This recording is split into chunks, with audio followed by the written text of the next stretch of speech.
Kieran, obviously you represent the Home Builders Federation. You mentioned you were very involved in the consultation process during the formulation of these regulations. Clearly, you're supportive of the EV agenda, and it's clear that this is going to benefit EV drivers and enable more drivers to switch to electric vehicles as they arrive at their new homes, etc.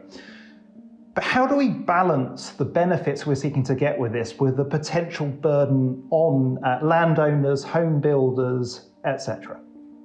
I think that's a good question. To be honest, I think until we see the regulations come into force, that balance will be tricky to manage. Obviously, I think Simon, who represents an IDNO today, they're going to be key to these discussions, and they're going to be key to the discussions early on at feasibility stage of a scheme. When developers are looking at viability and negotiating with landowners, we're talking about Part S of the building regulations coming into force, and Grace, correct me if I'm wrong, we're talking about probably June next year that this is going to come into force and be present within the building regulations agenda. At the same time, we've got a new building regulation in the form of Part L and F. Now, these discussions need to be had as early as possible to look at the best solutions in order to avoid jeopardising viability of schemes as well. Within the proposals, within the building regulations, as Grace mentioned, we've got some exemptions in there on costs, so £3,600 per plot exemption for on-site metering, I believe.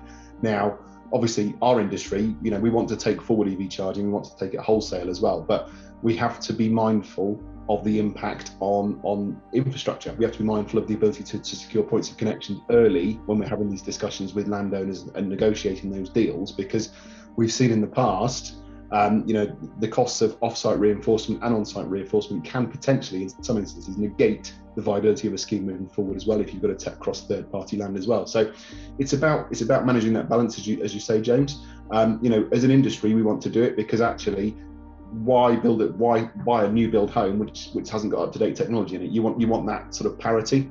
If you're going to buy something brand new, you want brand new technology within that as well moving forward. So we as an industry want to do it. We just don't want to be hankered. We don't want to be encumbered by third-party land approvals, by reinforcement costs, and the fact that actually we can't secure energy to the site as well, not just for electric vehicle charging, but also for Part L 2021, and then moving on to the Future Home Standard, where in all likelihood we're going to be putting significant more demand on a property by the introduction of air source heat pumps or heat pumps generally, EV charging points, battery storage, photovoltaic panels as well. The whole concept of the electric house is coming, and it's coming quickly. So we need to understand the implications early on substations, primary substations, points of connections, on-site and off-site reinforcement as well.